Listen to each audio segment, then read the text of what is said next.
I hope you guys are ready for 10 more amazing indie games coming out this week because it's that time again. Welcome to the Raccoon Release Radar. As always, I've collected a little bit of something for everyone, and there's at least one big name game on here that maybe you forgot was coming out this week. Let's get into it with our first game. This precision platformer takes flowy parkour levels and layers it on top of a peaceful elemental world. Current is an expressive speedrunning game that on the surface kind of reminds me of CSGO surfing, but with a lot more charm to it. You'll be going through levels trying to shave time off of your runs, collecting stones for your giant cairn of rocks that show how well you've done at platforming. There's leaderboards, there's collectibles. If you enjoy speedrunning and going for those short times, you want to maybe take things a little bit more cozy than those games tend to go, Current is right up your alley. Who else up pondering the antivirus? WizardWare is a game that combines That's Not My Neighbor style gameplay with a Y2K aesthetic, where you're a wizard trying to decide which programs to download onto his computer so he doesn't get viruses. And I think that's just like amazing. I don't know that I need to say more about this game. I don't know. You ponder the codex. You decide if you want to download these weird things and you try and keep your wizard computer free of wizard viruses while navigating pop-ups and keeping your CPU usage low. I mean, come on. Who doesn't want to be a wizard using a computer? It's WizardWare. Let's download. Let's download things together. Let's try to avoid the viruses together. It looks awesome. No one does addictive, satisfying gameplay like the Vampire Survivors team, and they have their eyes set on deck builders. Although, Vampire Crawlers isn't just a deck builder, it's also a dungeon crawler. You take the dungeon crawling deck building and combine it with a combo-based gameplay that definitely leans into that satisfying, over-the-top visual style that you kind of expect from Vampire Survivors, and it seems like they struck a dopamine goldmine again with this one. I will admit, when I first saw it, I was a little bit skeptical. I'm a little worn out on deck builders recently. I think there's a lot of them that come out, and a lot of them don't do anything new. And the more and more bullet heavens we get, the more and more I feel like Vampire Survivors is starting to get to the bottom of my list as far as the ones I enjoy, although it still remains the one that I have the most time in. So I was unsure how I was going to feel about Vampire Crawlers, and then I played the demo, and I don't know why I'm surprised, but I've been thinking about it pretty much ever since, and I can't wait for the game to come out. And I will probably end up spending, I think, even more time in this game than I did in Vampire Survivors, as long as the amount of content is there. Next up, it's time to watch a bunch of people kill each other. This game is Danganronpa meets card games meets 80s anime, and Chapter 1 is coming out this week. Kumitantei seems to wear its inspirations on its sleeve, with a lot of clear inspiration from Danganronpa, but it takes the trials in a card game way that I'm not sure exactly how it's going to work out, but I'm very interested in seeing how it plays. The visuals are all 80s inspired, which is interesting to me because I feel like when I try to play Danganronpa proper, I feel as if I've aged out of the game. The writing doesn't feel like it's for me. Given that this game has an 80s inspired aesthetic, I definitely feel like it's probably going to be written for an older audience, maybe be a little more mature about things, so I'm always interested to see how that goes, especially by games that are inspired by Danganronpa. This is just Chapter 1. There will be additional chapters coming out at a later date, and as those chapters come out, the price will be increasing. So if you want to get in at the lowest price it's going to be, and receive all the future episodes, you may want to look into it, but you will not be getting the full game, so just be aware of that. I don't know exactly what the schedule is going to be for releases of these chapters, but again, it will be cheaper upon Chapter 1's release, so if you want to play it and then wait a bit and be excited when Chapter 2 comes out, and then so on and so forth, it's definitely one to go look into right now.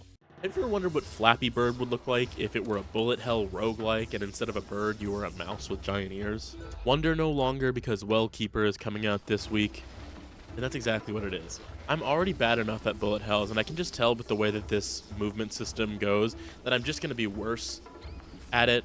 But for fans of bullet hells who do like that precision movement, I think this adds an extra layer of challenge to it in an interesting way that'll probably hit exactly what you're looking for in a new bullet hell. It of course is a roguelike, so it has those upgrades that you'll be, upgrading your shots and your abilities throughout runs. There's like a dash ability.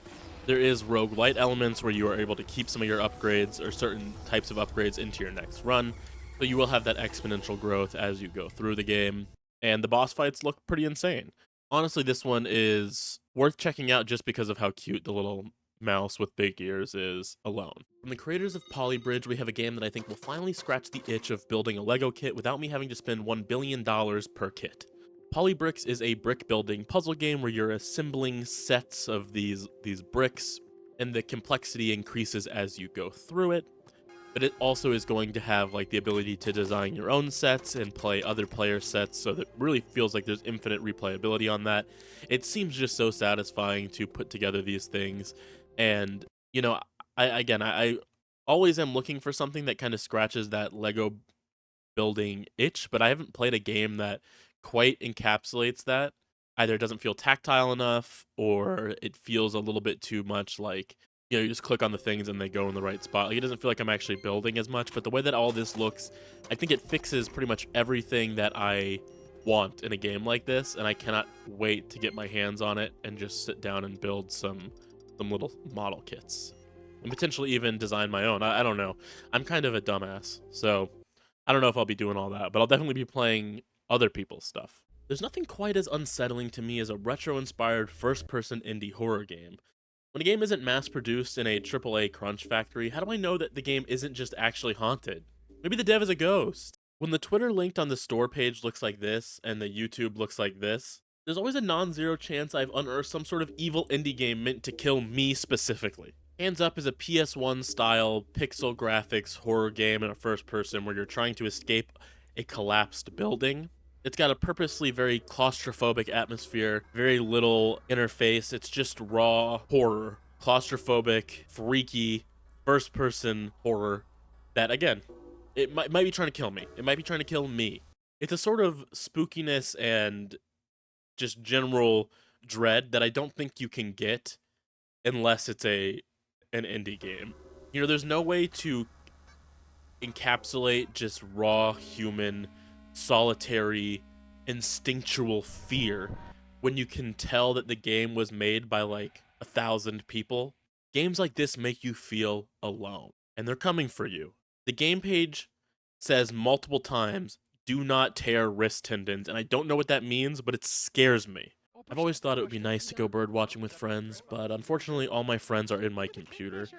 And even if they weren't, none of us actually leave the house. But this game solves all of those problems. Walk Around is a multiplayer birdwatching game where you can go with up to 10 friends and just take pictures of each other, take pictures of birds, look for birds, dress up your little guys.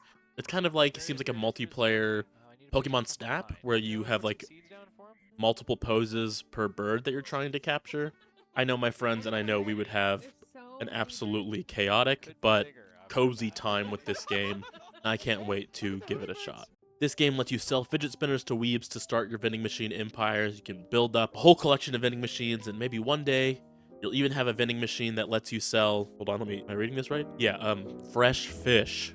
I'll tell you this right now, I'm not eating any fish that comes out of a vending machine. I don't even care if I caught the fish and put it in the vending machine. Once it's been in the vending machine, we are no longer eating the fish. Overall, though, this game looks extremely cozy. It's a management sim where you are running multiple vending machines. There's a ton of mini games that you get to engage with as far as how you're managing the vending machines, and it looks like there's even mini games outside of those vending machines. Related to the fish, I saw the fishing mini game in this game, so you know, it already gets extra points from me.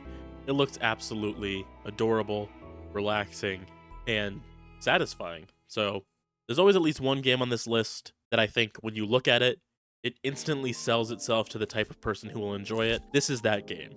You know, Balatro has a distinct lack of balls for something with a name like that. Now I can finally combine my love of balls with my love of numbers going up. Break Shoot is a numbers go up roguelike combined with billiards. You level up your balls, you level up your build, hit the balls, and you allow the number to go up. There's a score you're trying to beat, and you just get to build your build, if you will, to try to get the highest score possible. It seems so satisfying. I'm curious to see what kind of build diversity this game has, and how everything feels when you actually get it on the pool table, but it just seems like it's going to be a good time. I love balls.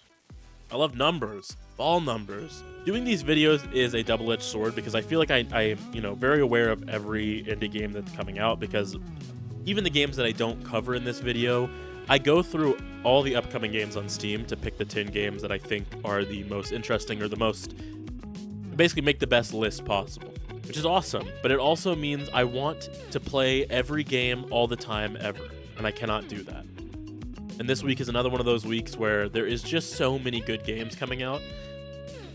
So many satisfying games and like cozy looking games, as well as like vampire crawlers. Was there any games that stuck out to you guys this week? Anything that you're particularly interested in? I'd love to know in the comments which of these games you maybe didn't know about. I love hearing if like I help you discover a game. So if I helped you find something that you think you're absolutely going to be into, please tell me in the comments. It makes me feel so good to know that I'm like helping people find these games. If I did, please leave a like to the video, but also, you know, in the description I have a link to all these games. Go wishlist it. It helps the devs a lot to have those wish lists when the games come out. If you enjoy them, leave them a review. The quicker a dev can get to 10 reviews, the faster their game gets shown to more people, so it's extremely helpful to devs for you to do that. I'm working on another video that should be coming out this week where I'll be going over some full reviews of 3 cozy games. So if you want to see some cozy games that I've been enjoying, go ahead and subscribe, as well as we'll have another one of these videos come out next week. We do this every week. So join me for finding some more awesome indie games. As always, eat some trash and do some science for me, and I'll see you next time with some more awesome indie games. Bye, guys.